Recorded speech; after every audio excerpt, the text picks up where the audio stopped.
Hi hello welcome to BRK health. నేను మీ కీర్తి. ఈరోజు మనతో పాటు ఉన్నారు ఏపీ తెలంగాణలో first MD sports medicine doctor Suman Kumar గారు మనతో పాటు ఉన్నారు. సార్ని అడిగి మనకున్న డౌట్స్ క్లారిఫై చేసుకుందాం. నమస్కారం sir. Back pain, neck pain వచ్చినప్పుడు చాలా హాస్పిటల్సే ఉన్నాయి. మనం వెళ్ళినప్పుడు వాళ్ళు ఎంఆర్ఐ స్కాన్లు, ఎక్స్రేలు ఇలాంటివి తీస్తారు. ఈ ఎంఆర్ఐ స్కాన్లు, ఎక్స్రేలు కాకుండా ఇంకేమైనా అడ్వాన్స్ టెక్నాలజీ ఉందంటారా సార్? సో జనరల్గా బ్యాక్ పెయిన్, నెక్ పెయిన్ వచ్చినప్పుడు ఫస్ట్ ఆఫ్ ఆల్ అక్కడ ఉన్న స్ట్రక్చర్స్ ఏవైతే ఉన్నాయో అన్నిటినీ కవర్ చేసి అన్నీ చూడాలి. ఎక్స్రే చూడాలి definitely. At the same time scan అవసరం ఉంటే స్కాన్ కూడా చూడాలి. అంటే వాళ్ళు చెప్పిన సిమ్టమ్ బట్టి, ఒకవేళ నొప్పి ఇక్కడ ఉంది అంటే అక్కడ నుంచి చేతికి వస్తుందా, నడుము నుంచి కాళ్ళలోకి వెళ్తున్నదా అంటే డెఫినెట్లీ స్కాన్ చూస్తే అక్కడ ఏమైనా సాఫ్ట్ టిష్యూ ఉంటుంది, డిస్క్ అంటారు. ఆ డిస్క్ బయటకు వచ్చి నరం నొత్తేస్తుందని చూస్తారు. Okay sir. అది అంత ఎక్కువగా లేదు, బట్ ఎక్స్రేలో అంత డీజనరేషన్ లేదు, అయినా పెయిన్ ఉంది అంటే ఇంకా ఎలా తెలుసుకోవాలి, ఏం తెలుసుకోవాలి అంటే సో డెఫినెట్లీ కొన్ని డివైజెస్ ఉన్నాయండి. అది ఏం చేస్తుంది అంటే మన జాయింట్ ఒక మూమెంట్, జాయింట్ అంటే ఈ పర్టికులర్ సి స్పైన్ అంటారు, లంబార్ స్పైన్ అంటారు. ఒక్కొక్క వర్టిబ్రేరీ ఒక్కొక్క జాయింటే ఉంటుంది అది. సో ఆ మూమెంట్ ఏమైనా రిస్ట్రిక్ట్ అవుతుందా, లేకపోతే అక్కడ దాని చుట్టూ ఉన్న మజిల్స్, స్పెషల్లీ మనం సపోజ్ సింపుల్ ఎగ్జాంపుల్ ఇవ్వాలంటే ఈ జాయింట్ ఉందండి, ఇలా అనాలి అంటే ఈ బైసిప్స్ మజిల్ పని చేస్తేనే ఇది అవుతుంది. అలాగే మెడ కూడా ఇలా వెనక్కి వెళ్ళాలి అంటే అక్కడున్న వెనకాల మజిల్ మనల్ని ఆ మూమెంట్ యాక్టివేషన్ అయితేనే వెళ్తుంది. సేమ్ ఈ మూమెంట్కి అయినా లేకపోతే ఈ మూమెంట్కి అయినా. So all these movements will have some muscles. So ఆ పర్టికులర్ మజిల్స్లో కూడా ప్రాబ్లం ఉండొచ్చు కదా. బోన్లో ఎట్లా ప్రాబ్లం ఉందో, డిస్క్లో ఎలా ప్రాబ్లం ఉందో ఆ మజిల్లో కూడా ప్రాబ్లం ఉండొచ్చు కదా. ఆ మజిల్ ప్రాబ్లమ్నే ఎక్కువగా మనం ఇన్ఫ్యాక్ట్ మనం ఎప్పుడు మాట్లాడుకున్న సాఫ్ట్వేర్ వాళ్ళు 8 గంటలు కూర్చుంటారు, మెయిన్ ఎఫెక్ట్ అయితే ఫస్ట్ మజిలే. ఆ మజిల్నే ఫస్ట్ చెక్ చేయాలి. బట్ మనకి దగ్గర ఏం అంత అడ్వాన్స్మెంట్ లేకుండే కాబట్టి మేబీ ఎక్కువ మంది సింపుల్ మజిల్ టెస్ట్ చేసేసి ఓకే మజిల్ బాగానే ఉందని చెప్తారు. బట్ ఇప్పుడు ఏంటంటే ఇప్పుడు మా దగ్గర ఉన్న న్యూ టెక్నాలజీ ఎట్లా ఉందంటే ఒకటేమో ఫస్ట్ ఆ పర్టికులర్ జాయింట్ మూమెంట్ ఎలా ఉందని చెక్ చేస్తారు, తర్వాత మజిల్ ఒక స్ట్రెంగ్త్ చెక్ చేస్తారు.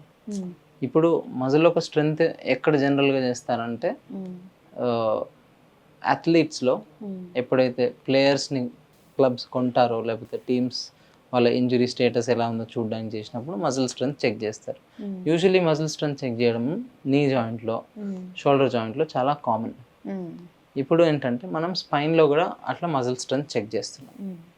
స్ట్రెంగ్త్ చెక్ చేస్తే ఏంటి అడ్వాంటేజ్ అని మీరు ఒక క్వశ్చన్ అడగచ్చు.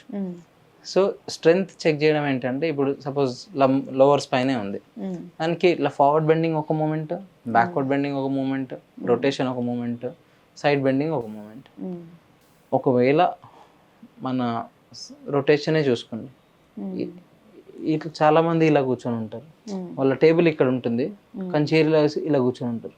అప్పుడు వన్ సైడ్ రొటేటర్స్ అనేది చాలా స్టిఫ్ అయిపోతాయి, దానికి మూమెంట్ సరిగా ఉండదు, ఆర్ మేబీ అది రిస్ట్రిక్ట్ అయిపోతుంది మజిల్స్ వాళ్ళకి. అప్పుడు మనం ఆ మూమెంట్ చెక్ చేసామనుకోండి, రేంజ్ ఆఫ్ మోషన్ అంటారు, ఆ రేంజ్ ఆఫ్ మోషన్ చెక్ చేస్తే ఒక సైడ్ రొటేషన్స్ ఏమో కొంచెమే ఉంటుంది రేంజ్, ఇంకో సైడ్ ఏమో బాగుంటుంది. అది టెస్ట్ చేస్తే కానీ తెలియదు. సో ఆ రెస్ట్రిక్షన్ ఉందా లేదా తెలుసుకోవడం చాలా important. At the same time ఆ రెస్ట్రిక్టెడ్ మజిల్స్ ఫోర్స్ జనరేట్ చేయగలుగుతున్నాయా, దానికి కూడా ఫోర్స్తోని టెస్ట్ ఉంటుంది అనమాట. అందులో ఆ నంబర్స్లో వెరీ క్లియర్గా తెలుస్తుంది ఇక్కడ వీక్నెస్ ఉందా, ఇక్కడ వీక్నెస్ ఉందా. సో వన్ సైడెడ్ అట్లా వీక్నెస్ ఉన్నందువల్ల అలా మెజర్ చేస్తే అడ్వాంటేజ్ ఏంటి అంటే మనం ప్రాబబ్లీ ముందు రాబోయే ప్రాబ్లమ్ని కూడా ప్రివెంట్ చేయొచ్చు. ఓకే ఇక్కడ ఆల్రెడీ ఈ ప్రాబ్లం ఉంది, సో వీళ్ళు ఈ పర్టికులర్ ప్రాబ్లమ్స్కి కామన్గా ప్రోన్ ఉంటారు. సో అది మనం ముందే దాన్ని పట్టుకొని ఆ మజిల్ ఇంబ్యాలెన్స్ని కరెక్ట్ చేసి వాళ్ళకి కరెక్షన్ ఎక్సర్సైజ్ ఇచ్చి వాళ్ళ లైఫ్ ప్రొలాంగ్ చేయొచ్చు, అంటే వితౌట్ పెయిన్. అట్లా అది అడ్వాంటేజ్. అండ్ ఇంకోటి ఏంటంటే madam, there are lot of foot మనం ఫుట్ గురించి ఎక్కువ ఆలోచించాం.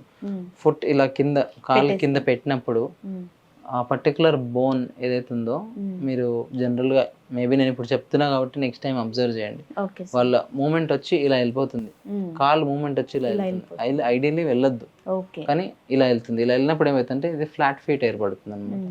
ఆ ఫ్లాట్ ఫీట్ వల్ల కూడా చాలా మందికి మోకాలు నొప్పులు, ఓకే. నడుము నొప్పులు రావడం వెరీ కామన్. సో ఆ ఫుట్ అసెస్మెంట్ కానీ లేకపోతే ఈ spine rotation movement or muscle strength testing assessment కానీ చేయడం వల్ల అడ్వాంటేజ్ ఏంటంటే ఏదైనా ఇంబ్యాలెన్స్ ఉంటే ముందే పిక్ చేసి దానికి మరి చాలా మంది పిల్లలకి ఫ్లాట్ ఫుట్ ఉంటుంది, మరి వాళ్ళకి ఒక ఇన్సోల్ పెట్టొచ్చా లేకపోతే ఆ పర్టికులర్ మజిల్స్ని యాక్టివేట్ చేసి కొంచెం ఎక్కువ ఎక్సర్సైజ్ ఇవ్వచ్చా అనే డెసిషన్స్ తీసుకుంటాం అన్నమాట. డెసిషన్ మేకింగ్లో చాలా హెల్ప్ఫుల్ ఉంటుంది. దానివల్ల prevention ideal bigger plan is only to prevent. Injury prevention అని చాలా injury prevention is a big thing in sports అన్నమాట. కానీ ఇంజురీస్ ప్రివెంట్ చేయొచ్చా అని పెద్ద క్వశ్చన్ మార్క్ ఉంటుంది. గేమ్లో ఆడేటప్పుడు నీ ఇలా ట్విస్ట్ అయిపోతే ఆ ఇంజరీ ప్రివెంట్ చేయలేము, అది ఎవరు చేయలేరు.